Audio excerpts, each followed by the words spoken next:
Good everything, Nubians, and happy Memorial Day weekend. Those of you who are joining us for the first time, where you been? Welcome home. Welcome home, first of Welcome all. home. Those of you joining us on YouTube, okay, hi.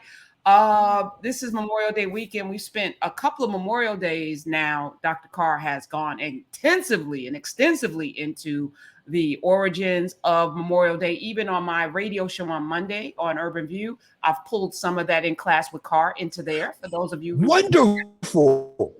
yeah, we did that. And again, don't adjust your screens. Dr. Carr is out in the streets. And I didn't realize this about you because I met you basically, and then the pandemic happened. So I always thought you were in your house all the time. But this man is always in the streets, Always. because I'm always in the house. So I think of us similarly. But No, not always, but we're gonna say that. yeah. But you're at a museum. But before we get started, because you're going to take us on a tour, this is how in class is going to be. Dr. Carr in them streets giving us things like the African burial ground that we wouldn't normally see except through his lens. And as I was taking my walk this morning, I'm listening to a book that you recommended, Stolen Focus. And I'm at the end of it. And what's fascinating, Johan Hari, is talking about someone I used to work with, Lenore Skenazy. And as he's telling the story of this woman who grew up in a time when she was 5, she could walk herself to school. And then she wanted her son to experience the freedom and the independence and the maturity that she grew into as a child. We all remember playing, those of us of a certain age, playing until the streetlights came on. Our parents ain't know That's where right. we were. They didn't care. We were out in the streets, and don't bring your stinky ass in until it's time for you to eat dinner, take a shower, a bath, or whatever. But we spent our childhoods kind of governing ourselves, and it created and fomented I think, a sense of something in us. I don't want to say whether it's better or not, but she tried an experiment at the Daily News, and I remember it like it was yesterday. I was like, Lenore Skenazy, and she was Wait, I'm in this story. I'm not just reading about this. I'm in this story. So right. And, and so, this is not about that. This is more about, sure, living long enough to have certain sure. experiences, to have them up close, to not just have read about something, to have been in it, to remember this woman basically got canceled before there was social media. She was linked Mm, to pot. And I remember her walking through and people at the job thought that she was a little off, because I don't know what that does to you to know something. And then 30 years later, you were vindicated, and I just think about the importance of good journalism, the importance of knowing things. And I just want to take a moment to thank you for introducing so many of us to so many books. But books are nothing if you're not going to digest them in a way that then allows you to either see the world differently, see yourself differently, go, move to action, to do something differently. It's not just to be on the shelf to look pretty. It's not just to be there, and you don't have to read all of the books. And sometimes it only takes one book. that's But I right. just want to thank you because I was very tempted to call you last night to say what's the next book I should be reading, because this book is fire, and I'm done with it now. And I'm like, okay, what's next, Dr. Carr? What we got next that's gonna open my mind and introduce me to things and myself, because that was my 20-year-old self that I got. I was like, yeah, I thought she was crazy too, and now I see she was right. How Yes. many of us? How many of us? Thank you. Have had that experience. We look up and I mean, we're teachers, so we know that happens to us all the time. Years later, people come back and say, "Yep, well, that's good," because we don't expect it to register immediately.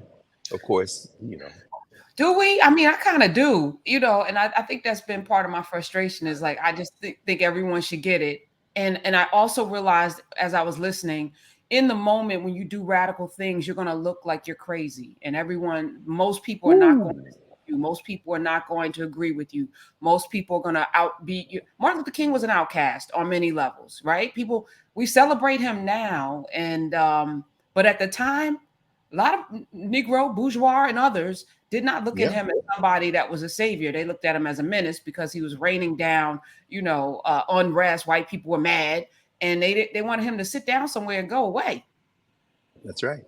So, That's right. And he was establishment in the black community. His parents at Ebenezer Baptist Church, and Morehouse, man, his sister, who is still with us, of course, many years on the faculty of Spelman College, and even he found himself estranged, even in his own family. After they bombed the house there in Montgomery, and Daddy King say, "Hey man, you got a baby, you a Coretta, they need to come." And she's like, "No, I'm not leaving Montgomery."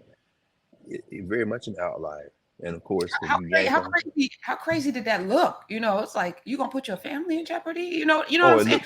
it looked I'm insane. saying that to say, you know, we're in a particular time when a lot of people have a lot of things to say, a lot of noise, a lot of people on the sidelines think they in something, talking, flapping their gums. But until you are truly, you know, I often go back to the scripture: narrow is the road that leads to salvation, few will travel it, right? And I have to remind myself that as I continue to do the things that I'm doing. I don't talk about everything because some people might think I'm crazy. How dare you think you can do these things? But then watch, you know. That's right. Watch. That's right. Well, I mean, that's our challenge, isn't it? I mean, there are moments when possibilities open up because of circumstances. Listening to you have the conversations about Florida, you know, we're talking about somebody who knows whether he'd be president of the United States or not. I mean, if, you know, we didn't think necessarily. Some people didn't think Trump was. Most people didn't think. But as a result, he makes people enemies, and then possibilities open up. I mean, you can't ban, but you make a show of banning Amanda Gorman's poem, The Hill We Climb. Now, that poem is not my cup of tea, but it opens up possibilities. And so now people say, we're going to invite Amanda Gorman. I'm thinking to myself, yeah, you should invite Sonia Sanchez in, but I can't. Who am I to say? But the whole point is that the possibilities open up. When you see Martin King in Montgomery in 1955 and 56 in the wake of Brown versus Board of Education, the murder of Emmett Till, you don't see E.D. Nixon. You don't see Edgar Daniel Nixon, who has been in that community for decades, struggling. You don't initially see Rosa Parks, who has been in that community for decades, struggling. You don't see the young people at the segregated high school, like Claudette Colvin. But when you see Martin Luther King, you see them. And as Jonathan Ide runs around the country with his new book on King, and everyone's congratulating him on this powerful new book, and I'm about halfway through the book, and I'm like, I'm still waiting for the power. But I understand that Lawrence Reddick, who was King's first biographer, who wrote the first book coming out of the Montgomery bus boycott, and then Lerone Bennett, who wrote the first biography for his classmate, his schoolmate, Martin King, in What Manner of Man in the wake of the assassination. David Levering Lewis, who is still with us, who wrote one of the early biographies, and so many others. We think of those governance formations, but those narratives are not the narratives that make it into the social structure. So, as you say, that road, that path is narrow. This is quoting the Christian Bible. And as the sample comes into Public Enemy, freedom is a road seldom traveled by the multitude. But in those moments of possibility, what is our obligation to then bring forth the ones and those they represent who are not only not known, but not known for a reason? There's a reason you pick on Amanda Gorman and not a Sonia Sanchez. You can handle Amanda Gorman, you can't handle Sonia Sanchez. So it's like going into a fight and you punch the littlest person in there. You ain't gonna tangle with the big cat over in the court. So you're gonna hit this person. All of a sudden we say, that's our hero. It's a point of entry. And not to disparage the young lady, because it's not a disparaging at all. No question. Right, that's what I'm saying, because people misconstrue that, but you're saying something right now, and it's something that we should even say, because I think people who are talented think they're great. So of course you're going to allow and are great. They're great, no question. What I'm saying, in your 20-something-year-old self, you even have more of that hubris. That will your hubris. Is it hubris? Is the H silent? I don't know, but y'all look it up, and it's not my language. That's it. That's it. Exactly. You're not going to reject the opportunities because you and you're growing. But I started off today for two reasons. First of all, to look back at my 20-something-year-old self, to hear an experience that I actually lived through. Yes. With a colleague, And then to have a different perspective on it now, 30 plus years later, because I have grown and evolved, but also to hear it through the lens of somebody who's done deep study as a journalist himself, to write it in a book. And I'm like, this is fascinating. But also this space that we're in right now. I didn't know where I knew you were going to be somewhere, but I didn't know exactly where. Dr. Carr doing his own thing in this time. Ain't nothing, we don't have a camera crew there or any of the things, because you out in them streets doing what you do, which is teach. And, there's a part of me is like, oh, we should have a lower third. We should have a camera crew. We should have better lighting. We should have better sound. But we're in community with each other. It's coming. Or maybe. But I'm saying what we're in right now can't really be defined by technology. It's community in a way that I wish that I could have experienced. But I'm happy to be in it now, where you're taking us to places I've never been and may never go in Ohio. And I just want to start off with my gratitude and say thank you. So, thank you. Where are you? Where are you? You got the queen. You got this nice queen over your shoulder. Some quote. Yeah. Be the queen. Be the queen. Okay, I could do that. Be the queen you were born to be. There it is right there. Yes, this is actually a new exhibit, which we're going to go around in a minute and see a little bit of at the National Afro-American Museum and Cultural Center, which is literally on the campus of the Central State University here in Ohio, and literally across the street from Wilberforce University, which of course the oldest private HBCU in the country, the African Methodist Episcopal Church. So that's what we are. And we're here because for the first time in several years, first time since COVID, we're resuming the Martin Delany Symposium and Ritual, Gravesite Ritual, which will be going to Massey's Creek Cemetery in a moment. Well, a little bit later this morning. Shout out to the guardians of this place, the institution builders, Gerald Barbee, who's the assistant director, who's made a way for us this morning. Mr. Greg Harris, we in his house, his building. He's the one that let me set up in the gallery here. Had to leave my coffee outside, but I'm gonna go out there in a minute and take a sip when we go around because no coffee allowed in the museum confines. And you're right, Prof. I mean, it's not, the shiny production and the camera crew and the lower thirds. It is our continuing grounding in who we are to each other. We've been seeing since we were together last week, of course, with the transition of Anna Mae Bullock from Brownsville, Nutbush, Western Tennessee, the sister, the woman that the world knows and knew as Tina Turner. In the official legal separation with Ike Turner, she said, I don't want nothing from him, but I do want my name. The name that he gave me, ironically, was it Sheena Queen of the Jungle, I think, was on television back in the 60s and late 50s, early 60s. And he took the name Tina and said, okay, this gonna be your stage name. And, whatever happened between them, she wrote her memoir, I, Tina, with Kurt Loder, and then a later book. And then he wrote one called Taking Back My Name. I think we can all agree that the vast majority of us know nothing about it, except we conflate Larry Fishburne and Angela Bassett with Ike and Tina Turner.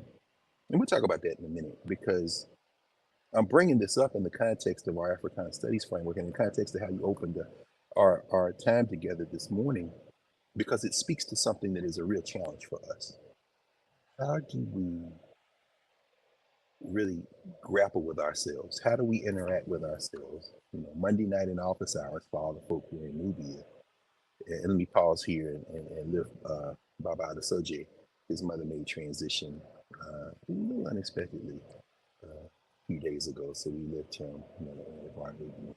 And as we were talking, Sister Iletta came in from North Carolina, and she, in the context of talking about the responsibility we have for each other, and Prof, I heard you talking about Randall Robinson, The Debt and the Reckoning. and saying, look, if you haven't read The Debt, then you probably want to do that before you start talking waxing eloquent on reparations and all these other things. If you haven't read The Reckoning, What Blacks Owe to Each Other, these two books by Randall Robinson, that would be a good place to start. But Sister Led on Monday night, last Monday night in office hours in Nubia, talked about this idea of interdependent healing. I'm going to talk about that a little bit later today at the Delany Symposium, which will start around 10 Eastern Standard Time here, Eastern Time. But what we owe to each other often gets obscured by this constantly encroaching, this constantly inserting itself, this constantly surrounding and penetrating social structure that we live in the world in general, and in the United States in particular. And so when Tina Turner made transition, I sat with that, just like I sat with Jim Brown, just like I sat with any celebrity. Because when we start talking about representation, who we present as in the world, the first representation is in our families, in our communities, and the things that are closest to us. And beyond that, we begin to move into social structures. And so the way you opened up today is very powerful, because I'm in a place that I think it opened its doors in 1988, but the planning goes back over a decade before that. John Fleming, who is an institution builder, museum titan, brother, spent a lot of time in this state of Ohio, is the brother who guided this museum to its opening, who also guided to opening the Underground Railroad Museum in Cincinnati. Those of you who are members of or familiar with the consortium of Black museum professionals know the name Dr. John Fleming, legendary figure. This museum is the first one in the country to name itself National Afro-American Museum and Culture Center. But all of our museums, in one way or the other, have been international and national museums. The latest one, Come Online, of course, names itself International in Charleston, South Carolina, as it prepares to open its doors. But the Charles Wright Museum, as we talked about in Detroit, the DuSable Museum, which was once in the home of Margaret Burroughs and Charlie Burroughs there in Chicago, the DuSable Museum. Dr. Delany is always with Kim Delany. In fact, she might be coming down.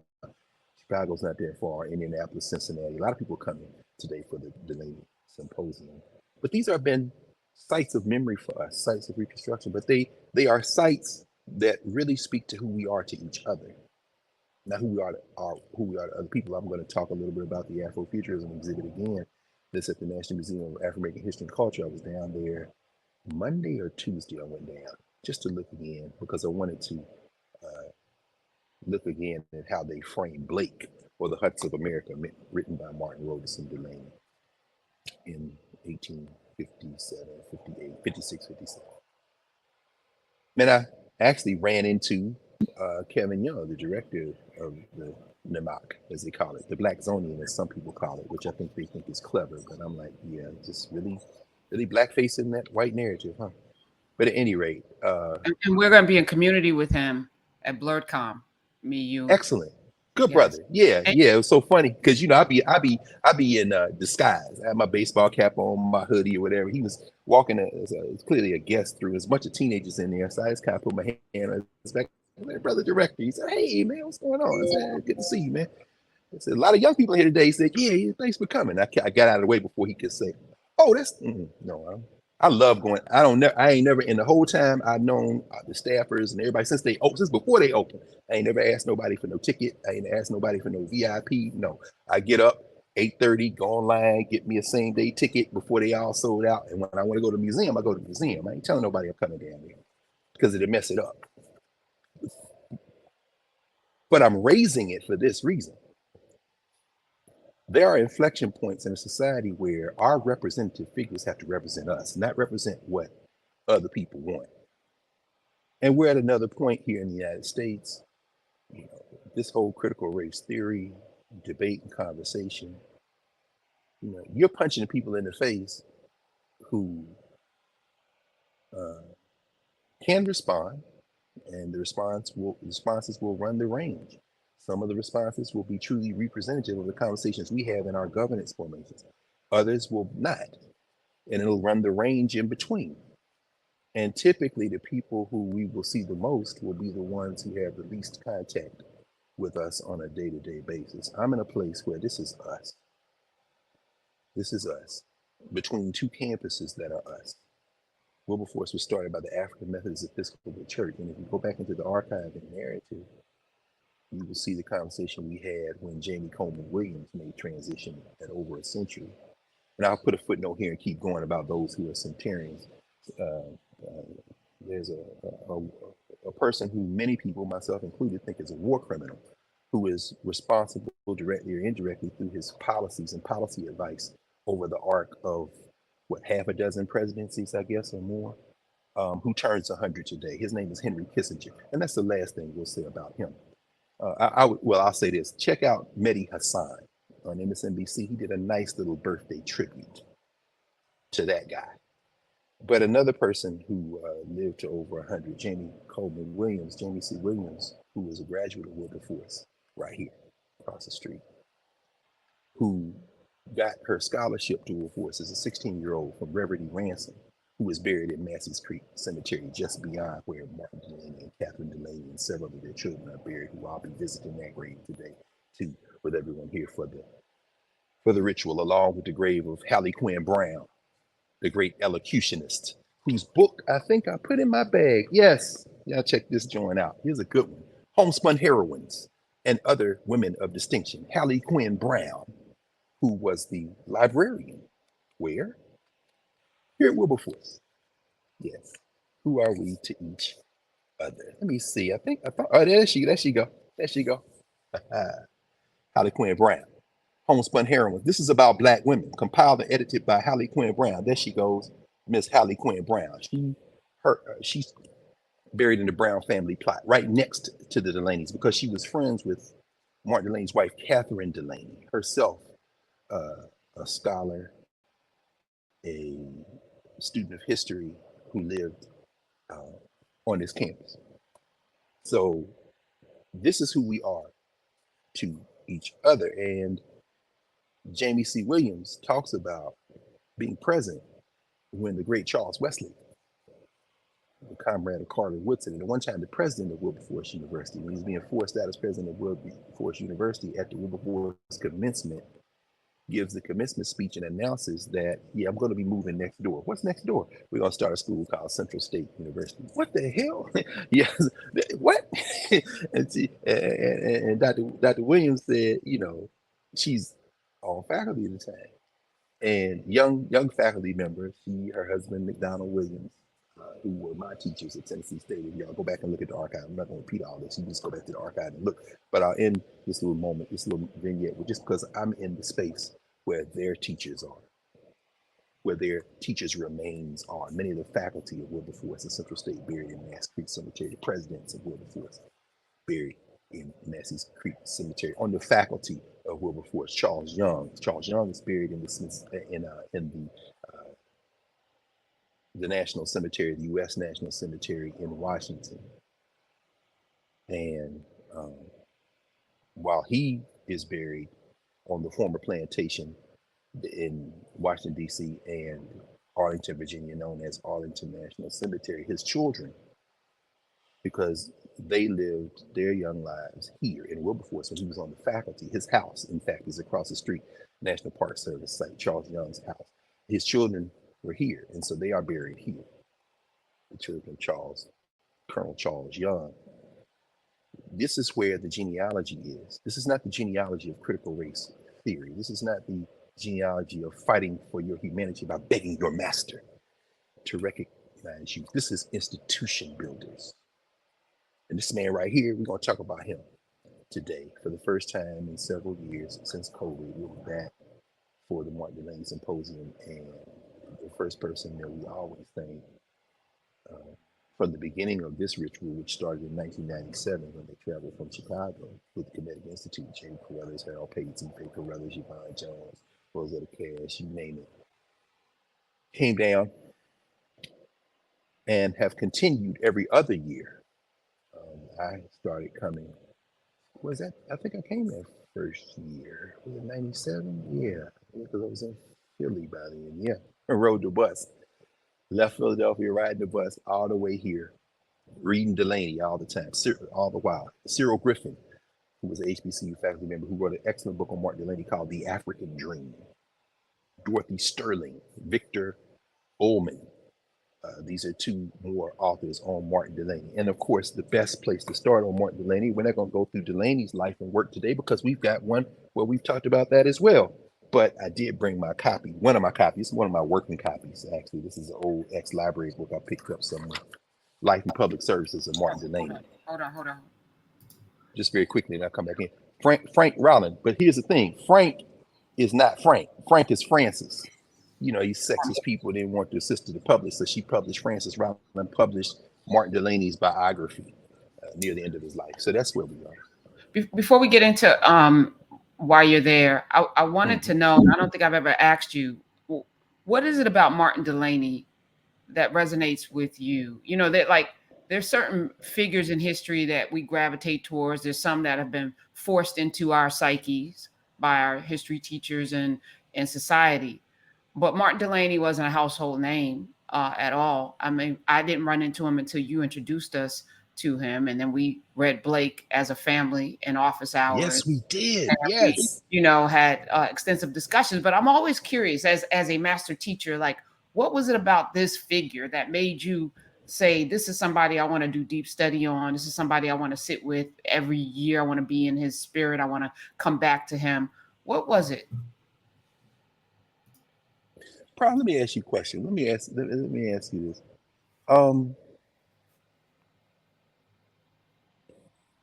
When you've been in places, in any area in which you practice, whether it be your work as a teacher, your work as a journalist, your work as a writer, your work as a communicator, as a bridge builder, when you've been in places with people who you respected, you learn from, you say, I value a great deal about you, whether it be what you know or how you move through the world.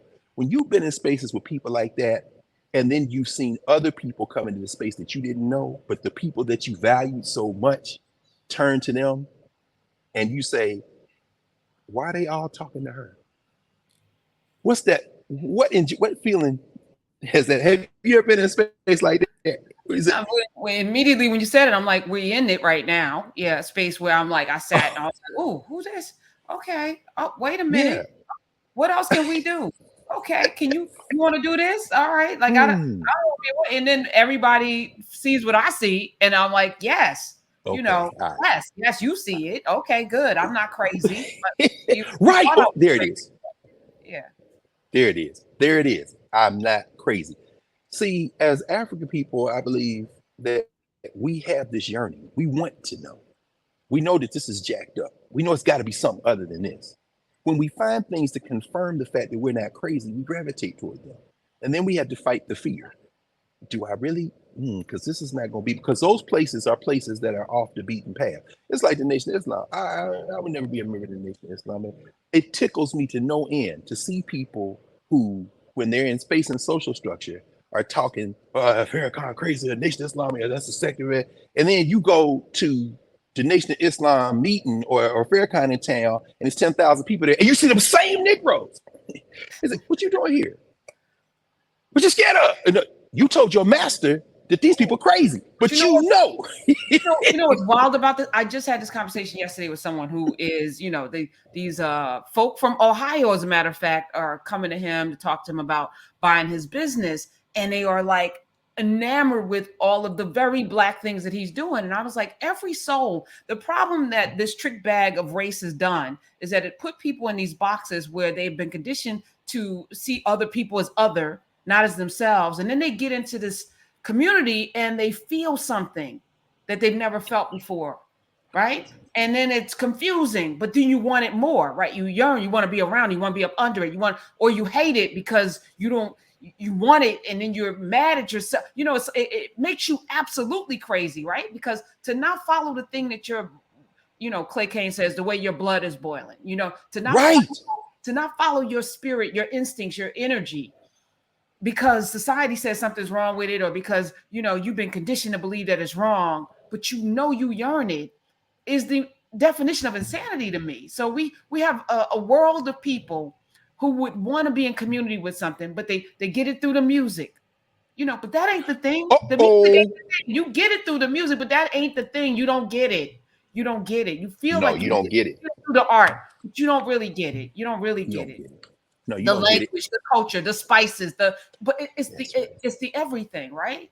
That's right. So here we are. Here we are. It's okay. It's all right, y'all. Let it go. It's let it go. It's all right. Right. Don't be scared. Because the trick is we could move this whole world we want. That's what Martin Delany represents to me. And I want to come back to Delany, but I want to stay with this for a second, Prof, because you raised something. Again, this is the thing that you know. You were born with it. If you were fortunate enough, you were born into communities, again, interdependent healing. What Sister Alita said on Monday night at office hours. You found some nurture in it. There was an article in yesterday's New York Times. Singer inspired Australia's unofficial national dance.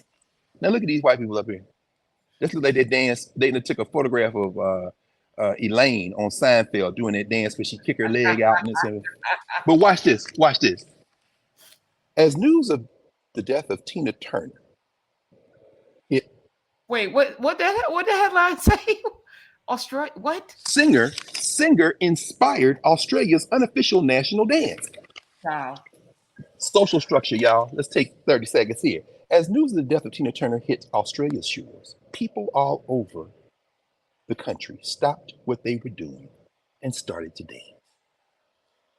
School students, gym rats, TikTokers, and even the staff at the United States Embassy paid tribute with a series of steps and kicks that looked like a cross between line dancing and the Macarena, set to one of Miss Turner's songs. Which one do you think it was, Prof? Proud Mary? I don't know. I have no idea what Yeah, because all that music that she made once she became the object of white male fascination in the late 1970s is not dance music. All that music that was anchored in spectacle, which she then used with her brilliance to catapult herself to global fame, was not dance music. All that music that was anchored in the fantasies of white men, I'm your private dancer, do what you want me to do. All that stuff that was anchored in kind of phallocentric notions of women, what some people might call feminism. We don't need another hero from Mad Max Beyond Thunderdome. In fact, the thing that separated out from the pathological structures of blackness that are usually framed as the only thing black people have to give, I don't really want to fight no more. None of us want to fight no more. All the things that people kind of repeat now in the wake of the passing of Tina Turner, without stopping to think that while people talk about her power, people talk about her presence, people talk about her generosity, even in the place in Switzerland where she lived for many years and eventually became a citizen, they talk about how generous she was, how regular she was, all of those things. And then they slip in and her legs were still kicking when she was 70. See, if Mick Jagger had touched my mama's legs, I'd have beat the shit out of him. My point is that all the things that we talk about now, without thinking and stopping to think, what are we saying? In Australia, they have an informal national dance that's passed down from parents to children, from teachers to students, passed down from elders to juniors. And they dance to, you were close, because see, you named a song that was the transition song from governance to social structure. And that was the re-recording, of course, of Clarence Creedwater Revival's Proud Mary by the Ike and Tina Turner Review. That was the bridge, which retained the cultural meaning making of Africana, but opened it up into a broader thing. And then, of course, when the convicted murderer, Spectre, sent for the Ike and Tina Turner Review and said, I want to record you all. And Tina Turner first went to England, where she said, of course, for the rest of her life, I'm as big as England as the Rolling Stones or Madonna. the one thing Spectre, a convicted murderer, by the way, the one thing Spectre said couldn't come in the studio with the Ike and Tina Turner review was Ike Turner. Before that, do you remember any of the songs from the Ike and Tina Turner review, Professor Hunter? I'm gonna be honest with you. Yes, you do. Yes, you do. Church house, gin house, bump, bump, bump. Schoolhouse, outhouse, on highway number 19. The people get the city clean. They call it Nutbush. Oh, they call it Nutbush. Now, where was Tina Turner from? Oh, they call it Nutbush City Limit. That little 3-minute song that Tina Turner wrote with Ike about where she was from. Not Tina Turner, Anna Mae Bullock was from the governance. The lyrics of that song, 25 was the speed limit, motorcycle not allowed in it. You go to the store on Friday, you go to the church on Sunday. They call it Nutbush. Nutbush. Nutbush City Limit. Singer inspired Australia's unofficial. Do you think these people know anything about Black life in the rural South? Wait a minute. Wait a minute. Nutbush City is their official. That's the song that they do their official dance to? That sentence I read, school students, gym rats, TikTokers, and even the staff at the United States Embassy paid tribute with a series of steps and kicks that looked like a cross between line dancing and the Macarena set to one of Miss Turner's songs, Nutbush City Limits. Oh my God. Who are we to other people? Who are we to each other? All these tributes to Tina Turner, and I don't see nothing talking about who we are to each other. We're going to talk about domestic violence. Then let's talk about that. How the hell does that go on? And I don't know if any of you all like me have been around. I ain't never put my hands on another human being, and I hope never to. I don't know if anybody else has been around when you had to break up a fight between two people, and one of the persons happened to be female and the other happened to be male. Now, I know a lot of people think they know about these things from watching a movie, which is a sad commentary on our stolen focus. But when you read what she said, read what he said, read what other people who were in the room, her sisters and all these other people said, can you imagine, Professor Hunter, come back for me. I just want to ask you a real quick question, because I know that we all run the range value. I'm sure we both know people who would just get slapped and sit there. But I don't know about people in my family, women in my family. But I'm saying, I don't know too many sisters in my family who would let somebody beat on the man stand there and take the ass with them. I'm just saying, from everything I've read and heard about this thing, Ike Turner should have been under the jail. Somebody should have handled that a long time ago. But if you think Tina Turner just sitting there, you don't watch the wrong movie. What the hell's wrong with y'all? Why do you let these people who make this stuff, and that the Little Mermaid people, they done remade The Color Purple for the 15th millionth time. Look, why do you think they keep telling the same stories? Why do you think, and what do you think those stories, look, I'm out here with Martin Delany and I'm surrounded by sisters. We're gonna walk around here and I'm gonna show you these sisters from Ohio. And I'm gonna say to y'all right now, it's complicated. We gotta have a conversation. But one thing we ain't never gonna do, at least not in this little corner of the world, is invite this social structure in to dictate the terms of how we talk about what we need to do. And that's, if y'all wanna do that, go with God, go with him. But you stay the hell away from me. Because then when you ask, why are we in this situation? You need to look in the mirror. You look into your open enemy to frame your narrative. You lost your damn mind. That's why you got people in Australia where they wiped out the Aboriginals, kicking their legs out to Tina Turner's song about where she from. You ain't need me for that. No. Come on back. No, seriously, because I think I don't want people to mistake this, bro. I don't want people to mistake what we need to do with how we need to do it. We got to have some serious conversations about deep problems we have in our communities. Can we have those conversations without having a deep conversation about who we are to each other? This is what Delany was after. Let me just say this. I didn't have language for it until you brought the Africana framework into our lives. I didn't have language for it, but we always knew there was an inside and outside. We always knew that the things you talk about in the house and then the things you talk about outside of the house. But we always had also elders. We also had elders that framed what could be talked about inside and what should never be talked about outside. right?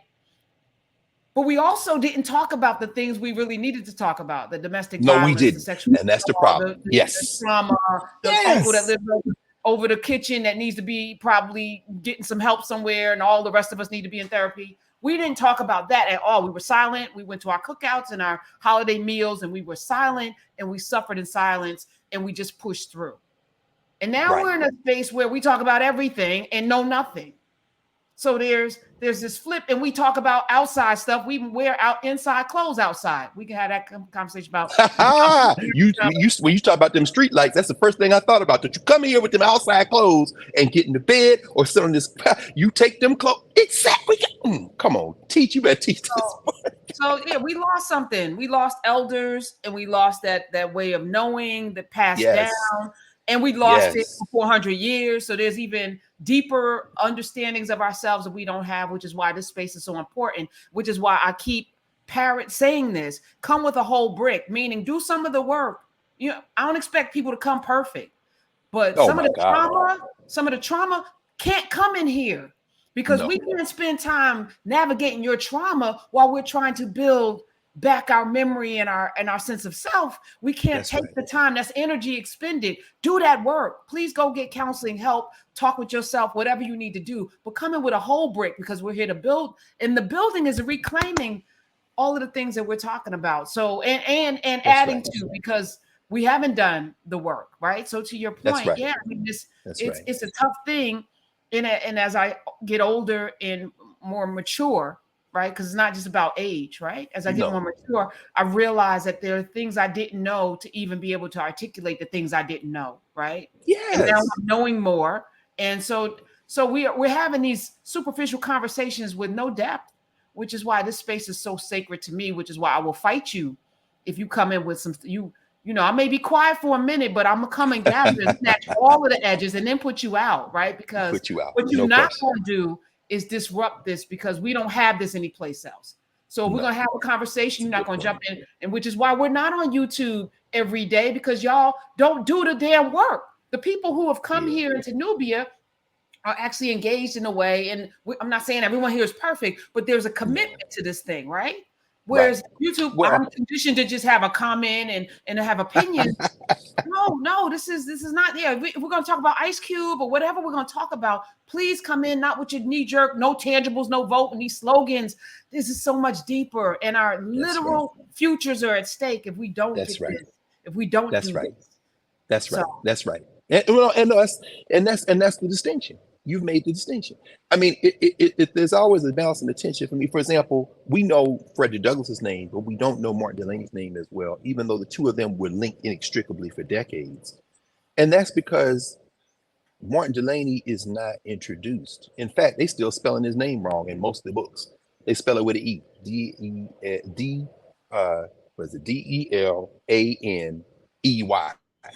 No, there's no E at the end. And anytime, I mean, I'm talking about, I'm like, look, did I bring that? No, I left that book over in the spot. I mean, this book just came out, and it's being promoted by all these people. Oh, blah, blah, blah. And I'm looking through the index, and I'm reading, and I go through and I see the D's. I see Delany, Delany. Okay. Now, all the people, half of whom I know, who are well known in academia, talking about this is brilliant and this and that. Mm-hmm. You got a copy editor? When I see Martin Delany name spelled wrong, that's when I know somebody bullshit. So because you don't know. And then I look in to see what you say about him, and you've narrowed him. And we're going to talk more about that. But I do want to, before I go, because I mentioned the Color Purple movie coming out. Will I go see it? I mean, at some point, I suppose. I didn't go see the musical. And I'm going to tell you, some of it is age. Some of it is age. And if we're not fortunate enough to be in a space where those who have more experience and have studied more and seen more things can kind of guide us and help us to think critically and develop our thinking, we might have our development forestalled, which is another reason why, as you say, in the Nubia space, it's a very different space. This is a very intentional kind of thing.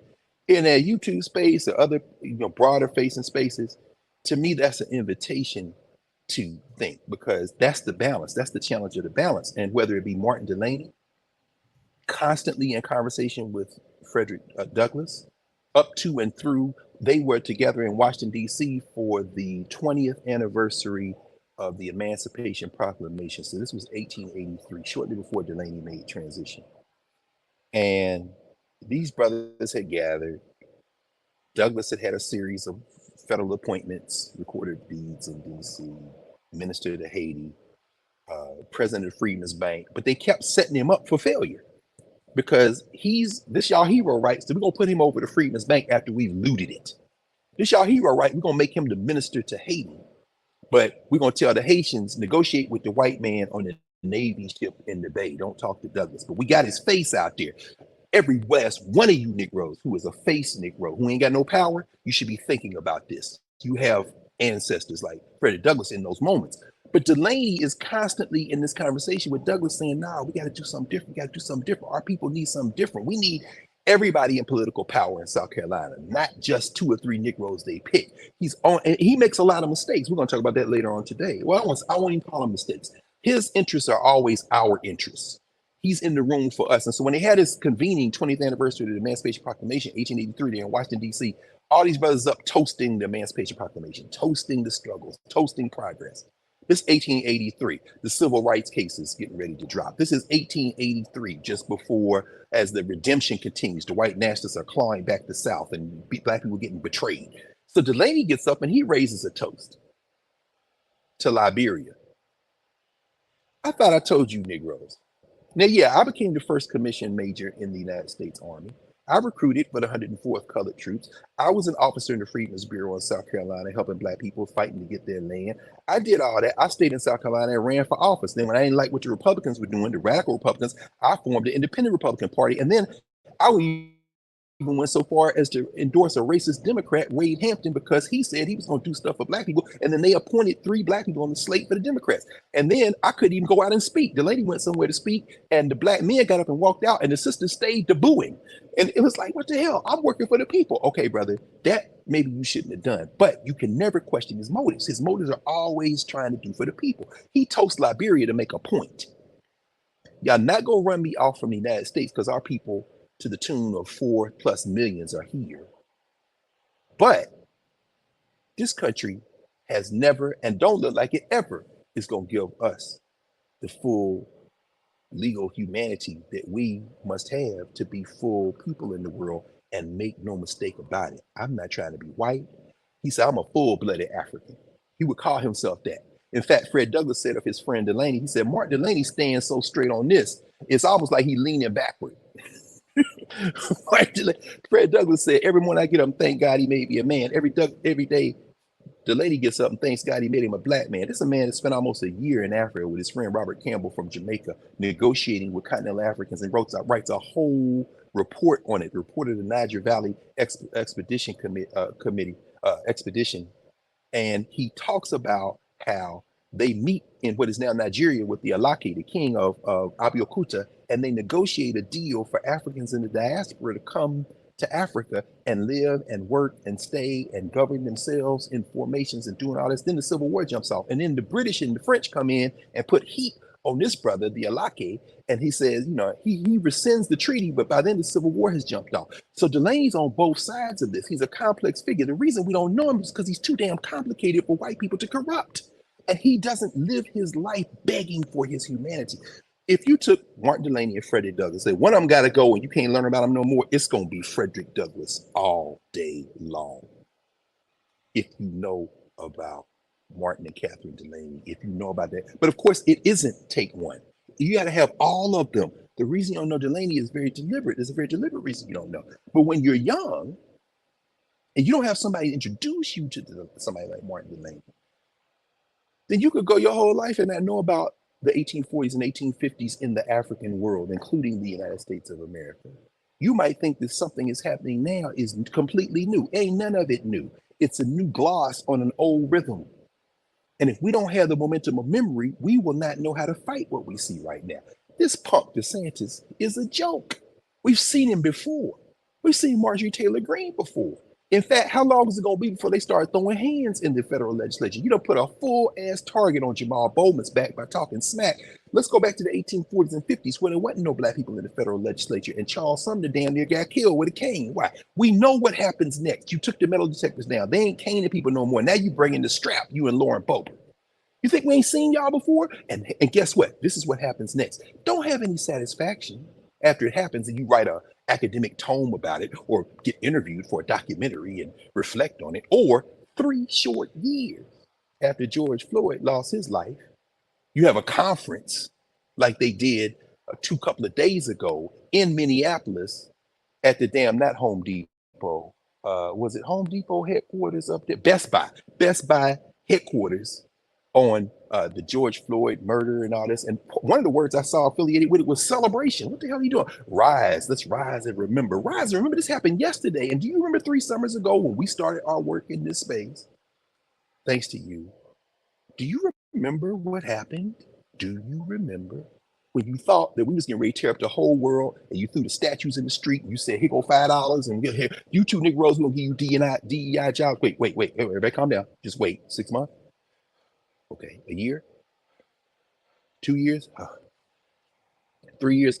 All right, you're fired. No more money for you. And what are you talking about? Oh, we're going to pay ourselves and have a celebration and we'll remember, we'll reflect.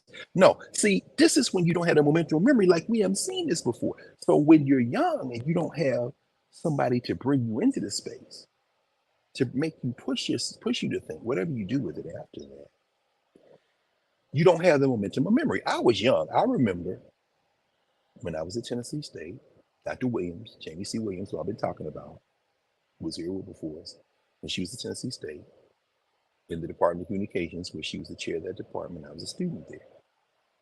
She, one of her faculty members, Lawrence James, he was my advisor, theater. And I wrote my honors thesis. I was in the honors program. Her husband, McDonald Williams, who was also in this faculty at Wilberforce so many years, before they came to Nashville to spend decades at Tennessee State training us. In Dr. Williams' program, I wrote my master's thesis. I wrote my honors undergraduate thesis on protest novels. Baldwin, Wright. I mean, Wright's not technically a protest novel. I was 21 years old. What did I know? But I read The Color Purple. If you remember, The Color Purple came out around that time, 1986, 1987. And when I watched the movie, I had read the novel. I read Alice Walker's novel because I was writing my thesis.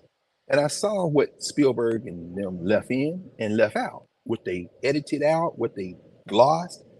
But I wrote my thesis on the way that Alice Walker puts her fingers in, Toni Morrison does this very similar, in Black community, and begins to draw out the things that are strong and the things that are not, begins to draw out the cultural meaning making, I would call it now, the governance formations, the deep flaws in them, the things that are strengths. And what I said is, this novel really speaks to, among other things, not just gender, but class tensions in our community. I'm 21 years old. I turned that thing in. They was like, okay, language is good. Okay, you ain't making no grammar mistakes.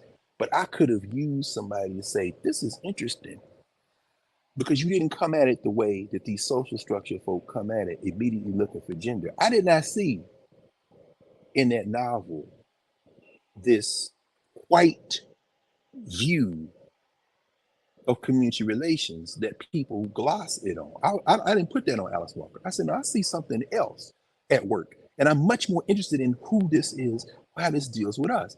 I don't want to hear nobody who has had a long history of messing up, namely Europeans. Martin Delany writes about being in Africa, being in West Africa, what is now Nigeria. And mind you, Martin Delany was trained as a physician. Yeah, that's right. Born in 1812 in what is now West Virginia, Charlestown, West Virginia. His mother, Patty, was a free person of African descent. His father was enslaved, had to buy his way out of enslavement. Mother made sure all her children could read and write. A white man tricked them one time into showing him that they could read and write. At that point, Patty moves them all to Chambersburg, and then Delany walks like 150 miles to Pittsburgh as a teenager and begins to apprentice as a physician. Martin Delany ended up at Harvard Medical School. And when he showed up, the white students went to the dean of the medical school, Oliver Wendell Holmes Sr., the father of the Supreme Court justice, and said, look, it's not a problem that Delany is here. It's only one thing you got to choose, Dean. Either Delany goes or we go, because we ain't going to school with no N-word. So they put Delany out. But Delany, as he's writing about being in Africa, he's also writing medical treatises. Remember when we read Blake, we went through, Delany has all this broad knowledge. He's talking about how, here are the foods you should eat when you're in West Africa. Here's where you should wake up and rise in the morning where the air is fresh and this kind of thing. He talks about bathing. He said they bathe every day here. You're full ablution. He says, when you go to sleep, don't go to sleep in dirty clothes, clean clothes. You should wear something thin like a muslin or something close to your skin, because as you sweat, it will cool. All this, he's telling all these things. And then he talks about, he says, here the word slave is not known as it is known in the white world. He says, if someone is unfree here, it is because they are captive or a prisoner of war. And he says, these are some problems that are going on here that I see. He said, there are some in this society, like many other societies, who are doing this for greed and profit. And he names Dahomey. Those of you seen The Woman King, you watch The Woman King and don't read Martin Delany talking about, he was literally there when the events of the period that we see in this movie, The Woman King, is taking place. Read Delany. Delany is saying that, hey, Bob. And so in that process, what we're seeing is Delany talking about the fact, but for the vast majority of people, he's saying that is not their experience. He says those who you call slaves, they are not in fact slaves. They are related to they building the drum. They're getting ready to start, I think, in a few minutes. But is that Larry? Yeah, y'all can hear me. You must be hitting the drum. So at any rate, I'm gonna walk around a little bit and then we'll wrap for a little bit and go kind of keep this tight today. But I'm raising all that to say that when we're not in community, when you're exposed to something, you have to find it on your own. It took me years to come back to Martin Delany, and Martin Delany, because I wrote about him in my senior thesis as well, but only in passing. I did not know Delany. I encountered Delany after I was a grown man.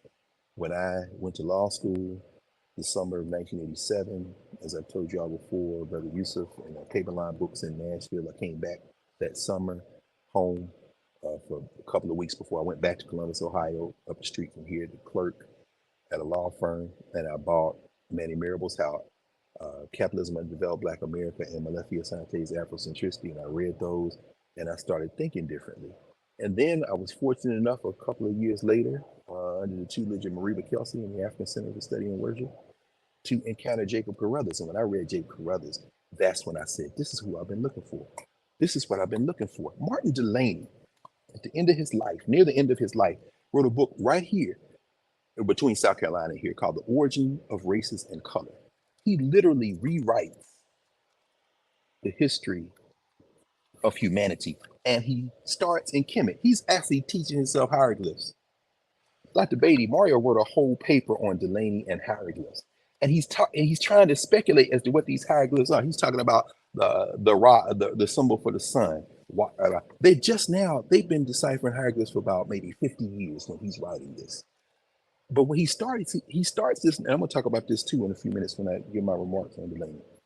He's got a philosophy of history. He says there's only one race, the human race. He says, I get rid of this whole notion that people were developed different places. Remember, this guy trained as a physician. So then he goes through the science and then he says, but I believe the Bible. Oh, how you believe the Bible and science? Delany brilliantly at the beginning of the book says, oh, I'm not, he doesn't say, I'm kind of paraphrasing. He says, okay, Adam and Eve, then their children. But then you say, where do these cities come from? And did he have other children? He must have. So, well, they got different people. He says, basically what he's saying is, I'm not going to read this as a chronology.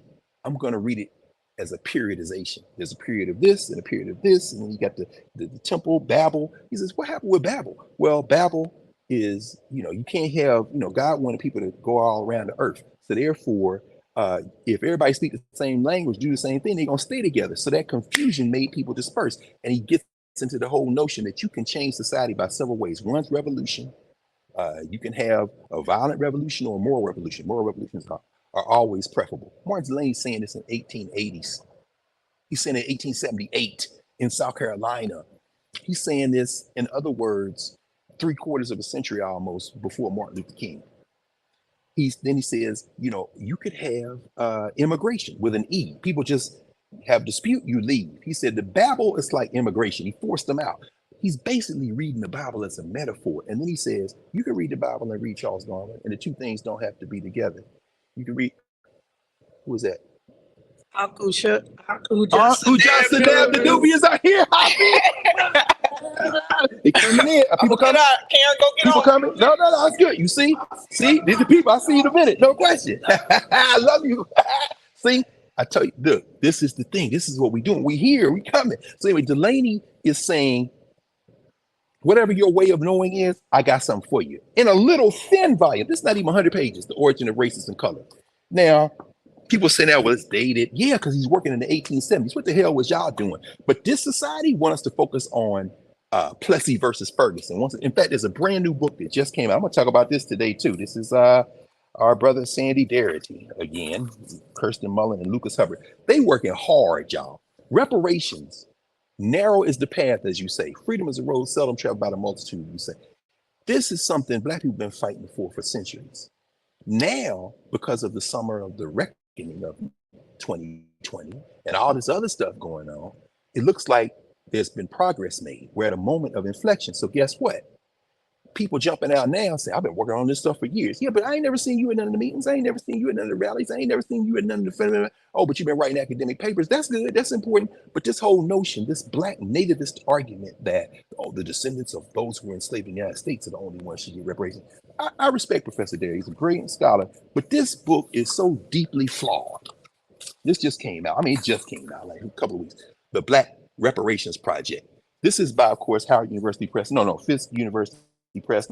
No. Atlanta University Central Press. No, the University of California Press. This book is damn near worthless in terms of its analysis. And I'm saying that, not having read it all, I read through the chapters I wanted to see first, the major summary chapters, and then I kind of skimmed the others. And I just got this a couple of days ago, but I'm going to continue to read it. I'm looking for something I haven't found here yet, which is a grounding in who we are to each other. See, the first step in reparations, and I'm going to talk about this too when we start in a few minutes. The first step of reparations is repair. This is very important. Interdependent healing. Interdependent healing is what I let it call it. We have to focus on ourselves. You see something like Tina Turner? That healing, the things that I find very poignant about Tina Turner, looking through a governance lens, who is she to us? There are a lot of people who are critiquing her, so she ran off with the white men. Well, hell, Mike Turner was married to a white woman. A lot of people married to a white woman. Let's not start doing that. But I'm saying, no, listen to her. She gave up her U.S. passport in recent years. She had to learn German to become a Swiss citizen, and she did well enough to get that passport. She said it was difficult, but I learned it. And she talks about the fact that I'm more popular in Europe than in America. I mean, she gave up the U.S. passport. I was treated better over here. My boyfriend was here. Now my husband. Okay, go with God. That's a beautiful thing. In that is a critique. But that's a social structure question. But in the governance formation, I'm listening. I'm seeing what Dionne Warwick said. What's Patti LaBelle saying? Aretha's gone. Where's Shaka Khan on this?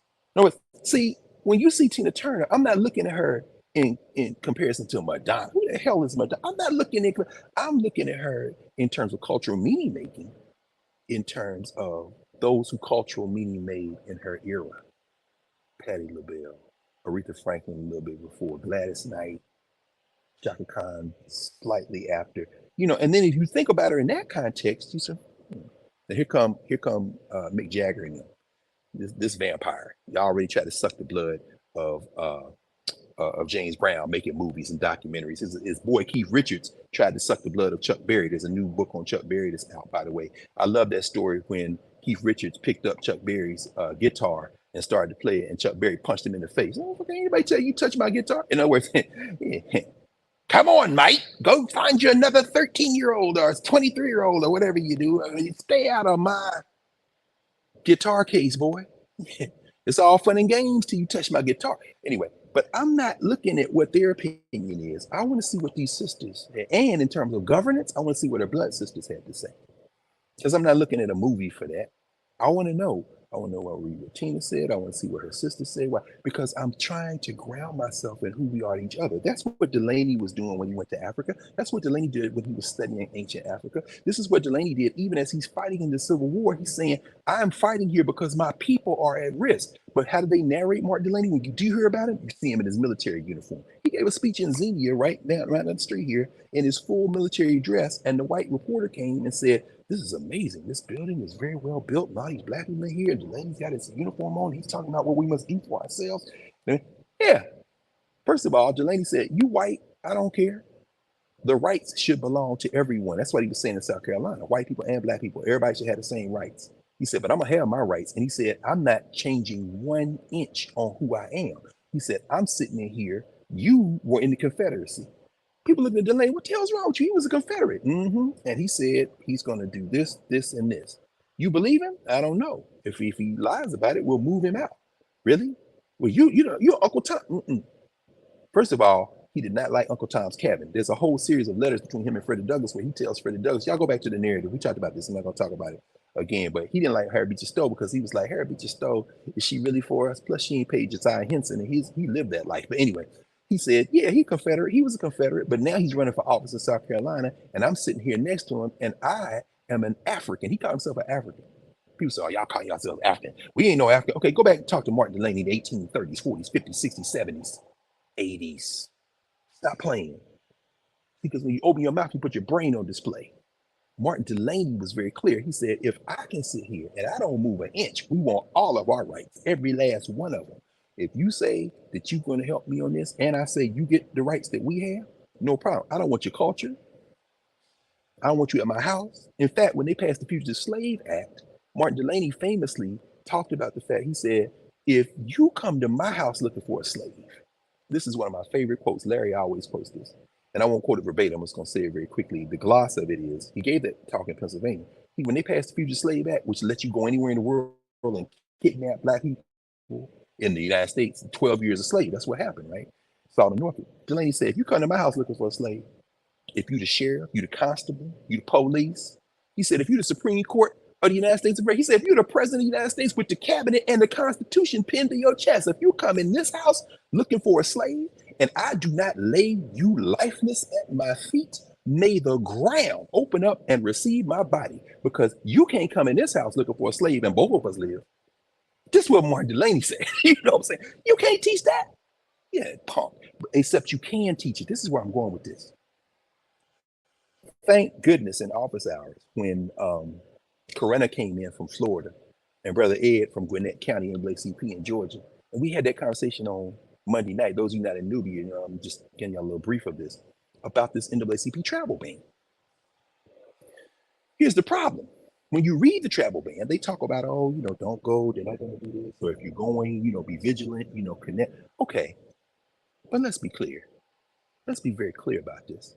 If you want to teach Martin Delany in Florida, you ain't got to do it in the school. Why you fighting in the school to get rid of these foolish laws? While you going to the courts to challenge those laws, ain't nobody stopping you from doing what Mama Olabisi did, Larry's partner. Mama Olabisi ran a school. She founded and ran a school for decades in Florida. And they taught this stuff. And then she took those children to the public schools and they performed little vignettes. They gave speeches. They did it. We just passed African Liberation Day on the 25th of May. She was telling me last night, as they're coming in to the city, she was saying, we would have them do Kwame Nkrumah's independence speech. And the effect that would have on the children who are in the schools where they don't get that from the children who didn't wait on Governor DeSantis to talk about. Look, there's two kind of book bans, y'all. And I'm gonna tell you the one that terrifies me, the one I know is in place. It ain't the Andrew DeSantis book ban. Because if I want a copy of The Hill I Climb, I can buy another one. I got one at the house. I can buy another. You can read that poem. It's amazing. Ain't nobody stopping you. You know the book ban that terrifies me, bro? It's the shadow book ban. What's the shadow book ban? What good is a book if you didn't read it? These people talking about book bans. These people talking about book bans. When the last time you read a book cover to cover and you talk about worried about a book ban? Really? You don't want me to come into your school, go into your library, pick off the shelf a copy of Beloved, blow on it, and the dust come up. Don't you dare talk about banning books alone. Talk about the shadow ban. See, we're gonna have a conversation. Let's talk about the shadow ban. The shadow ban is You not reading. I know that for a fact because I'm a teacher. So anyway, the whole idea, I just, you asked me a question and I kind of got into that. But when I came out here, when I read about Martin Delany, because Jake Carruthers was saying Martin Delany, Jake Carruthers was saying Jean-Jacques Dessalines, Henri Christophe. He was talking about Antonin Furman, Asa Hilliard, talking about these guys. And then I said, oh, that's what I've been looking for. I didn't know what it was literally, but I knew the feeling. I knew that my mama and my daddy and my community, with all the challenges we had, I knew that at the heart of that, there was something that kept us going for generations. This is what they miss in this book on reparations so far, Sandy and them. What you're missing, you keep talking about what is old, you keep talking about, but the first thing is interdependent healing, which means what kept you going all that time? They talk about education. There's a chapter here on education. I read that chapter, and I'm hoping that this isn't going to go in the ditch, but it started in the ditch. Why? Because you immediately go into segregation, and those segregated schools were not perfect. And there should be no law that stops anybody from going where they want to go to school. But there's not a line in that chapter that talks about all the Black teachers that lost their jobs in the 1950s, 60s, and 70s, the destruction of Black teachers. And then you talk about Black student performance and saying, see, segregation is bad for Black student performance. Look here, man. See, you're embarrassing yourself now. You did not talk about the fact that what these white people did was siphon off a few Negroes they wanted, including all the fast-running Negroes. Tommy Tuberville. Anybody who try to sign a grant name, go to Auburn University and play sports, I don't care what color you are, and don't make Auburn condemn Tommy Tuberville, that illiterate fool in the United States Senate, for what he said about how I don't know how these teachers got their degrees. Yeah, who were your teachers? That's who I want to see. But guess what? You signing to play for Auburn and you ain't tell them to condemn him? You need your head examined. But the point is this. You talking about all these effects of segregation and then saying integration is the answer, but they didn't integrate the teachers. They took the Blacks they wanted, the 4.0s and the fast Negroes, kept the other ones segregated and decimated the teaching corps, and then gave them the test. And you looking at test scores plummeted, blah, blah, blah. You one of them fools who must not have had no Black teachers. You can't trust nothing they say. Yeah, I said it. I'm a little fired up because I'm out here in the center of this Blackness, and I'm about to go see Martin Delany and Catherine Delany and their children, who I should mention. In fact, let me just name the graves of. Let me see if I can find it quickly in Hallie Quinn Brown's book. Here we go. Catherine Delany, 1822 to 1894. Here are the 7 children of Martin and Catherine Delany that reached maturity. We had 4 that didn't reach maturity. What kind of Black people are these two? Catherine Delany naming her children this, and her husband Martin Delany. This is who they named their children, and most of them buried over here. We're gonna go. They're buried with their parents. These are the names of their children: Toussaint Louverture, Charles Lennox Ramon, he was an abolitionist, Alexander Dumas, Saint Cyprian, Faustin Soluc, that's another Haitian, Placido Ramesses. You got an ancient Egyptian name. And Placido, remember Blake or the Huts of America? Placido was in there. They didn't have no girls? Oh, they had one girl. She's buried out there. This the girl's name. Haile Amelia Ethiopia. Y'all stop lying on Black people. Only the descendants of slaves. No damn slave. Bruh, you have no sense of interdependent healing. The first step, you understand? You have no step then, no sense of the second step. The second step is the truth telling. Tell the truth. As Maury Evans from Indianapolis, who lived in Indianapolis, said, speak the truth to the people. The third step, now you can get into the accounting and the demand. And then, of course, the fourth step, compensation, and then maybe some reconciliation. But what we're not going to do is start with, let me get the amount here, the test scores here, the housing numbers here, the segregation here. Did you start with the interdependent healing? Well, what? What is that? Okay, you can't be trusted. We'll bring you in when it's time to look at the mortgages and look at the loans and all that's very important. But if you don't start with us, not only our problems, but our strengths, our governance governance formations that we brought with us and then adapted to this space as we were forced into identities we didn't have before. You are indeed the descendant of a slave and not a human being. Delany was very clear. What we went through strengthened us, hurt us, but it was a we that went through it. This is why we look at Martin Delany. It's 8956. Let me do this right quick, Prof. Where I'm in one of the galleries. You see, Be the Queen You Were Born to Be. This is a new exhibit on women of African descent who are from Ohio. Marie Clark, brilliant sister. I'm just going to show you some of the people in here. Oni Biggs, she, very important figure. Charity Edna Adams Early. Keep going. Now, you start seeing Black Power era. Some of these names you won't know. Many of these names you won't. Voting rights activist and worker, Marion Spencer. But check this sister out from Cleveland. Y'all know her? Ain't that Ruby D? Oh. Sarah Harper, Columbus, Ohio. Let me get this straight because I'm gonna, again. Uh-oh. She went to Central State. Leah Teen Price, born in Laurel, Mississippi. Her teacher was one of the teachers who taught actually, Central State. She went to Central State, not Wilberforce. And here's some of her albums. Leah Teen Price is an Ohio story. Africana as well. Uh-oh. In Ohio, I think we know this sister. Chloe Wait a minute, Doc, you're frozen. You were frozen for a second. Go back to Toni Morrison. Go back to Cordelia. There you go. She goes. Miss Morrison, of course, we know, is from Lorain, Ohio. The great Virginia Hamilton. This is the children's book author. So many things. She's from Yellow Springs. That's Dave Chappelle, where he is now. You see? See the books? You see? And I won't go through. Uh-oh, Cincinnati. I know this sister right here. There you go. Some of her stuff. Maybe Giovanni.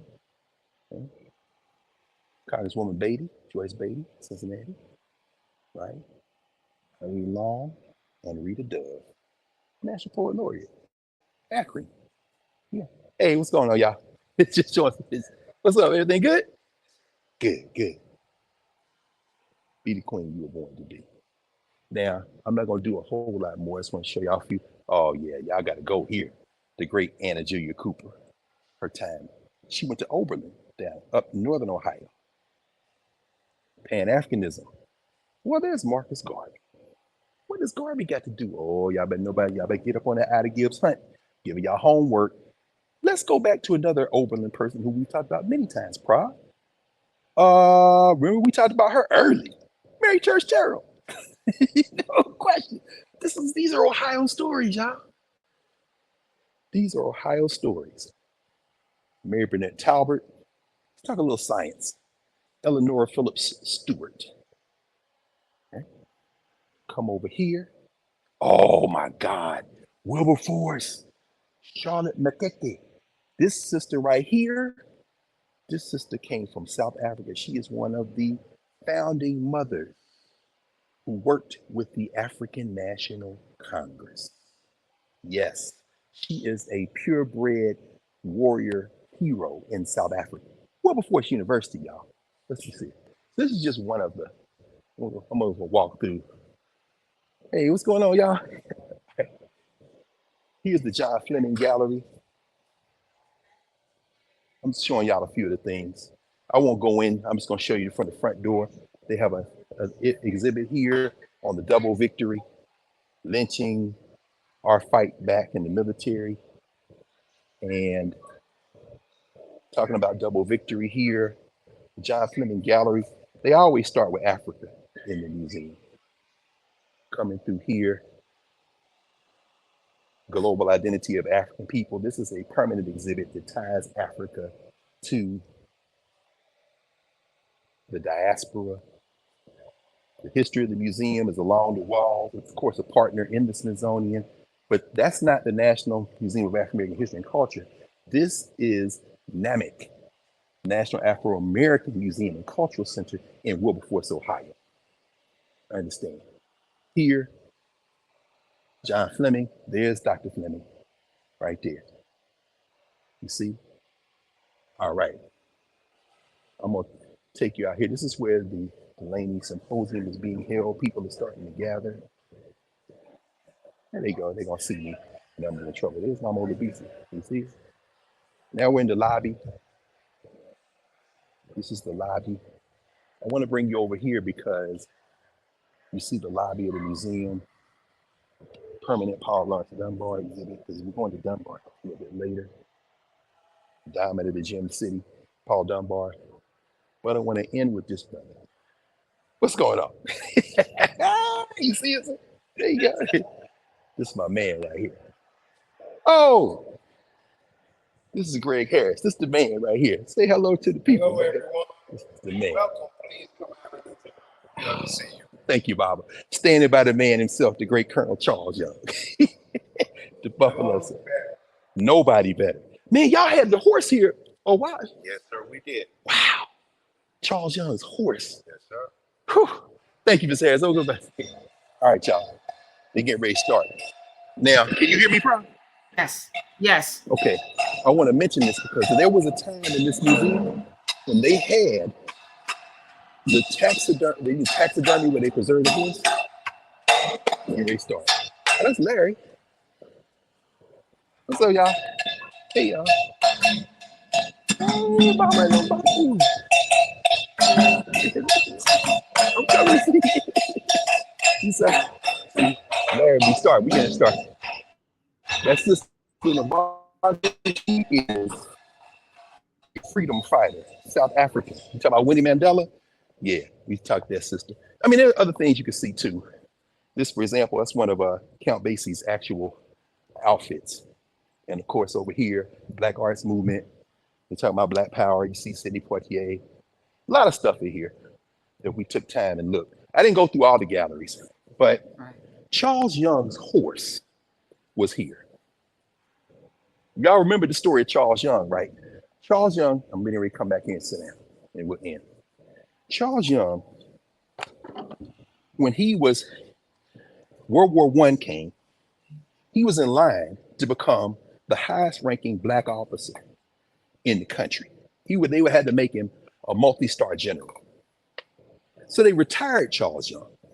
Charles Young, they said, they retired him because they said, well, you got high blood pressure, you're at an age where you got to retire you. So I'm sure y'all remember what Charles Young did. At the time, he was on the faculty here at Wilberforce. Charles Young got on the horse that used to be in the lobby. I got to ask Mr. Harris what happened. It may have been along because they, Charles Young got on his horse and rode his horse from Wilberforce, where I am now, where I took a plane from National to Dayton. Last time I was here, I drove and bought all the books between here and Maryland, which was, but this time I flew. Charles Young didn't fly. Charles Young got on his horse in Wilberforce down the street at his house and rode his horse to Washington, D.C. Charles Young said, oh, high blood pressure. Oh, I'm too old. So what did they do? They waited till the war and into this last stage. Then they unretired him because they didn't want to make him that general. Oh, these white people, man. When Charles Young died, his funeral was the largest funeral to that date in Washington, D.C. He is buried in Arlington National Cemetery under a huge block of granite that just has one word on the side, Young. Du Bois said, this man here, this is the man. Remember Charles Young at West Point? Remember Charles Young who made transition in Africa. Oh, there's a story. Charles Young, Buffalo soldier, Charles Young, 19th Cavalry's 24th, 25th Division, so-called Buffalo soldiers. Charles Young, who took his men out west, Yellowstone National Park, carving those paths through that. Charles Young, who, I can say so much about Charles Young. He's buried in Arlington National Cemetery, but his children are buried here. We're going to see them when we finish the ritual here. So, man, that's just a little bit. You know what I'm saying? First of all, thank you. There are people who live in Ohio who have never been to this museum. There are people who That's live right. all over the world who will never probably go to this museum. The purpose of In Class with Carr started as breadcrumbs, right? Yes. Breadcrumbs that then you're responsible. So as you talk about people not reading books, someone in the chat was like, we need to have a lesson on how to read. No, we don't need a lesson on how to read. Just start picking up the breadcrumbs, finding the things that you're interested in, the people that you're interested in, and go down these rabbit holes, go through picking up these breadcrumbs, making a meal for yourself. And that's what I was saying when I said, there's a lot of some offense in the chat about me saying people should come here whole. What you're whole already, but the work to be of service, sometimes we're not ready to serve, right? Sometimes Good we're not ready to distinction. serve because we have some things that we need to work on in order to be of true service to build the world that we want to live in. It's no indictment. right. We're That's all right. works in progress. Every day, I get up thankful that I get to be in community here, that I get to sit on the radio where I'm forced to have to read and study so that I'm not sounding like an idiot on the air. But also that I get to Yes, talk me with too. people who know more about things than I do. It's probably why you do your black table with talking with authors. It forces you to read, and then you get to ask questions of people. Us All the time. Howard French, we get to ask questions. We get to That's ask right. questions, and That's that's right. the true meaning of learning, right? Asking questions, but we got to first ask these questions of ourselves. Where are the areas that we need to work on? What are the things we need to work through? What are the childhood trauma that we might have forgotten? And do the work so that we can build the world for our children's children, for the world's sake, not even for our kids' sake. For the world needs us to be whole, y'all. The world needs us to be whole, and collectively we are. So The we're world needs already. us to be whole. That's right. Oh, that's so powerful. That's the problem. There was no bigger Pan-Africanist and Black nationalist in the 19th century than Martin Robeson Delany. But there was also nobody who fought harder for equal rights where his people were. These two things are not separate. And the problem this country has is, and the problem the white world has is, you want us, but you want us for your purposes. You don't want us to come in as our full selves. You want us to come in as images of you. You want us to come in as Tina Turner, not Anime Bullet.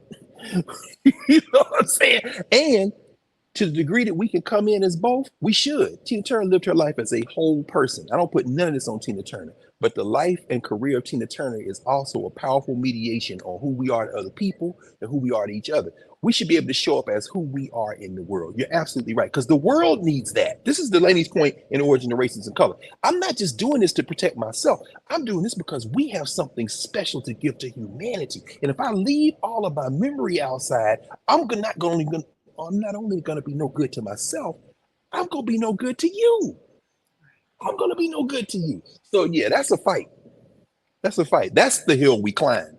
Yeah. Young sis. That's the hill we climb. And we're going to climb it because no question. We're going to get up that hill, horse or no horse.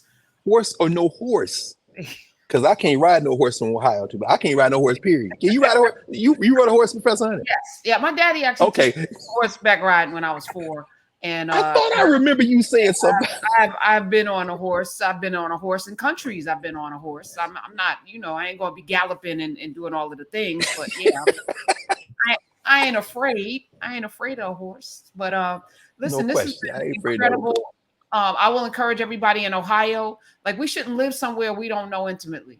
We shouldn't live somewhere where our children don't know the schools, that the names on our schools, the names on our street signs, and definitely be in community in these museums because I should mention this. Yellow Springs is right down the road. We're about maybe an hour from Columbus, Ohio. We're maybe about 40 minutes from Cincinnati, maybe 20 minutes from Yellow Springs. Yellow Springs is where Dave Chappelle lives, but most importantly, that first time in 97, Larry was reminding me, we were coming out, Dr. Sion was there when we had the first one. Dr. Sion, of course, is Dave Chappelle's mother. Mom, because she taught for many years at Wright State. So I'm just saying, yeah, it's all right here. No question. And the great Nikki Giovanni, who I sat with for an hour. I'm gonna, give that. Look, here he is. Come on, come on. There go Larry Crowe. Oh, Baba Crowe. What's going on? She can't hear. Hold up. You can't hear me. You say hello for me. Say hello for me. Hello. Yeah. Can you see? Can you see? Yes. Okay. I was telling about Dr. Sion. You said she was here. But this is the man right here. I'm one of them. No, you are the man. one of many. I'm So- glad I am too. Are we getting ready to start? Yeah, in a minute. Yeah. But you know, Yes. you still got a little. Greetings, Dr. Hunter. How are you? Hi, Ashe. Yeah, good to see you again. Good And to see you. this is a program we've been doing since 1997. We discovered that Martin Delany was buried out here in Wilberforce. I read it in Dorothy Sterling's book, I think. And I said, well, so we started coming out here asking people, where is he buried in? Nobody said, Delany, who? Martin, who?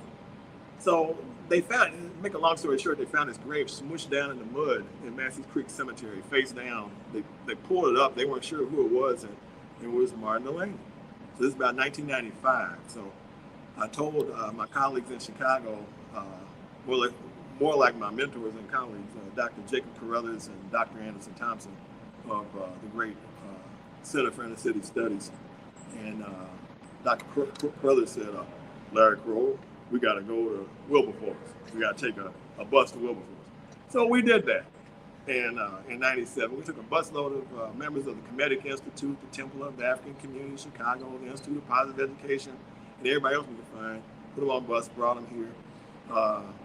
Dr. Greg Carr. Not doctor. He was then a law student, I think, at Ohio State. No, I was in Philly by then. Already? You in Philly? Lean, yeah. ramen noodle eating graduate student. That's right. On the bus. Yeah, he was lean and mean and ready to, So I got pictures of us standing out there at the gravesite. My son was in high school then. Dr. Thompson, my mentor from Wright State, who you just mentioned, Dr. Yvonne Sion, who's the mother of Dave Chappelle, the comedian, and he's got a lot to learn from her still. She's the genius of the family. No question.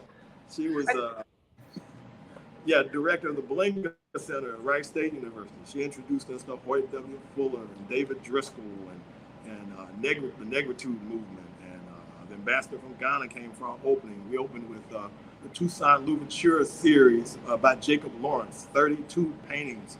We exhibited artwork. I mean, it was just wonderful. I would just want to go back. You read in a book that Martin Delany was buried in Ohio. Yes. And that led you down a rabbit hole to find out where. Right. Yes. I just want for everybody that's like, yes, people have degrees and they have all of these things. And Larry Kweku has been a world-class historian. No question. I had the pleasure of sitting with him, amazing human being. But you read something in a book. Yeah. And that forced you to get out and do something. You didn't just go, oh, that's interesting. Okay. But you were like, wait a minute, he's in Ohio. And you became a detective and found his grave. And as a result, now every year, this man who went nameless to many of us because of you, because one person read it in a book that something. Well, there was information about him, but he was one of the more obscure figures of the 19th century because he fell out with the Republican Party. A lot of blacks were Republicans in those days. He fell out with the Republican Party over different kinds of chicanery during Reconstruction. He didn't, so he fell out of favor with them. But he went down a rabbit hole of which he almost lost his life during Reconstruction in South Carolina. But he came back. But he was always a person dedicated to the black community and our people. That was his identity, his purpose, And so that's why we come out here and talk about him. He was one of the first Pan-Africanists, in addition to being a universal genius and a person who would stop during the days of all that political turmoil in the Alleghenies and contemplate the nature of existence. What are we doing here? What is this universe we're living in? He was a scientist. He was a medical doctor. He just did so many things. Baba Crow, why did you know that you could create this? Because everything that y'all in right now is because of you, right? Because of you. You're gonna say, you're gonna have to accept that. I'm sorry. You just gonna he's gonna have to take it. Just receive that. But why did you not stop? Why did you not stop? What made you know that you needed to do this? What was driving you? Well, not enough people knew about him. He's one of the black heroes that black people don't think they had. They don't think they had anybody in the 19th century that went to Africa. In fact, when I told Leon Harris, he said, I don't believe that, Crow. He went to Africa in 1815. I said, yes, Leon. It's in here. I had to show him in Victor Ullman's book and Dorothy Sterling's book. A Search for a Place was published. Howard Holman Bell, I think, was editor there. I mean, so I had to show him, and he said, "Oh yeah." So he got interested, but people just they can't imagine a figure like that. When you said how to read, this is how. I would sit with this man right here and Anderson Thompson, and they would talk about people, books, ideas, and I wear my hand out taking notes. This is the genealogy. Harvard, Yale, Howard, Stanford, I don't care. I'm just telling y'all right now, I'm gonna take that point of personal privilege. Well, this is what it looks like. Right. Y'all go with your masters somewhere. It's that interaction. I mean, I was a spark, I think, for Delany. But if it wasn't for Anderson Thompson, Jacob Carruthers, Greg Carr here, I got to hang with y'all. Y'all let me hang. Yvonne Jones, Yes. Ethan Carruthers. Yes. They all wanted to come. Charles and Carolyn Grantham, Muriel Ballard, Rosetta Cash, Chester Spears, who just passed away. Just made transition. Deborah Johnson, who came all the way from Buffalo. Yes, I said she just drove made transition. all the way from Buffalo, New York. Yes. But she was working on the Harriet Tubman house. That's right. In Buffalo. In fact, next month, June, we go to Harriet Tubman's house. She just, come on, man, get up, get in this chair, because you're an old man. I am old man. We're going to get ready to go in a minute. But I got Deborah Johnson. Osgood Schlatter's disease on my I right can do knee. that. I can't, Deborah Johnson, who made transition, she was in Buffalo and working with Amy Zion Church, huh? Yeah, who have the Harriet Tubman home in Auburn, New York. That's another ritual people know. That's right. No, you good. You good. Good. Okay. Yeah. All right. So, that's she just made transition. Our sister, and people say, well, who is Deborah Johnson? A Black woman who said, not enough people know about this. That's all. I wanted to first of all tell you how much I love both of you. Thank you. And the love, when I say love is an action word, the love is that you love, right? You love your love of us, your love of history, your love of putting this tapestry back together. You've now enriched all of our lives as a result of it, and it was selfless, right? You weren't thinking I'm going to be famous doing this, or it's just because you serve Martin Delany's memory that we now get to sit in community. We don't charge anything for this. We just invite people out. The museum lets us use the space for free. The cemetery is free. All we do is show up and Martin and Catherine Delany and their children and all the other Africans. If you go in Memorial Day weekend, y'all go out if you have a military veteran in your family. When you see USCT on a grave, that's somebody who laid down for you. That's right. Who gave their life. It's sometimes in battle, who went and risked their lives to free us, United States colored troops. So there's a lot of USCT in Masses, huh? Oh, yeah. And they're in Xenia. They're in Springfield, Ohio. There's some in Dayton in the cemetery. In fact, Joshua Dunbar, Paul Laurence Dunbar's father, is buried in the National Cemetery in Dayton. There's a huge national cemetery. It was the biggest in the country at one time, with the Civil War diorama and all that stuff. But Joshua Dunbar is buried there. He was in the 54th Massachusetts and the 55th. He got wounded in one of them, and then he joined the other one. They tried to make him stop. He was determined. To, and Delany recognized this in 1865 at the Brick Church. Remember the speech on St. Helena? Yes, that's what he said, the first thing I want you to realize is that you freed yourselves. No question. He said, did you hear me? And they said, he said, did you hear me? They said, you freed yourselves. He said, yeah. They started working them up. There was a white Union lieutenant who was writing down, there's trouble in Denmark. This Negro but not Shakespeare, not Denmark. Yeah. It's trouble in Denmark, South Carolina. Right. That's right. So the event starts now for everyone who's there. Starts now. What's the order? If folk are in the area, because there's a lot of people in the chat who are 35 minutes away, an hour away. What's going to be going on for the rest of the day that people can participate in? Well, we're going to have a program. We're going to talk about the life of Martin Delany and its implications for all of us here until about 12:30. Then we're going to go out to Masses Creek Cemetery, which is about 4 miles from Wilberforce towards Cedarville, and there in that black cemetery, we're gonna have a libation ceremony, and then we're going to come back to Dayton to Ebony Gallery. That's Bing Davis's gallery. And there's another gallery by James Pate, who just been opened up. He's a great artist. And so we just and eat some lunch and go to the gallery, then go to Dunbar House. That's what the day is going to be about. So So you got Lawrence till Dunbar, noon. You got a couple of hours if you you know, you can catch us at the museum or come down to the cemetery. This is historic ground. No question. And you can imagine in David Levering Lewis's book, he has a historic scene where Paul Laurence Dunbar, Colonel Charles Young, and W.E.B. Du Bois are having an evening of poetry reading and music at Charles Young's house. Can you imagine that? Right down the street. Because that's where history becomes magic, when these figures meet each other and interact.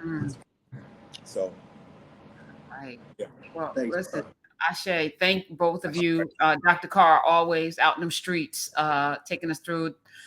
Baba Larry Kweku, none of this happens without you. So thank you so much for your commitment and determination to make this happen. And the spirit of Martin Delany lives. yes. Because we keep saying his name. Yeah, this museum might be sitting on the land that his house was on. That's you true. know, they don't know exactly where his house was. It was in this area near Shorter Hall, you know, in Wilberforce, the old Wilberforce campus. Of course, most of it blew away in 1974 during the big tornado. You know, so we carry the word forth, and then this Nubians out there. So, and hey, y'all, come on down. And like you say, thank you, because you made this possible, opening the way. Now people all over the world. That's right. People all over the world. We ain't going back now, Prof. No. You freed yourself. Yes, I was just gonna say. I was just gonna say that. You know, at the end of the day, we are only being obedient, you know, to the spirit that is driving within us. So we got to answer. But you know, first we got to be in touch with what that is, right? So that's the work. Getting in touch with that so that we can be then do the work like Baba Larry Kweku, like Baba Greg Carr, and all of the folk that are there right now putting this together, the drummers and everything. We are moved to do things, but we got to first move the junk out of the way. Got to move all of that supremacy and oppression and all trauma. We got to just move it out the way so we can do this stuff. This is amazing. Oh man, I'm overwhelmed. Thank you guys. Safe travels, Dr. Carr. See you on Monday. Love you. Love you. All right, y'all. All right. Everyone have a wonderful holiday weekend. I will see y'all in the Nubian streets tomorrow, Monday, and beyond. All right. Love you all.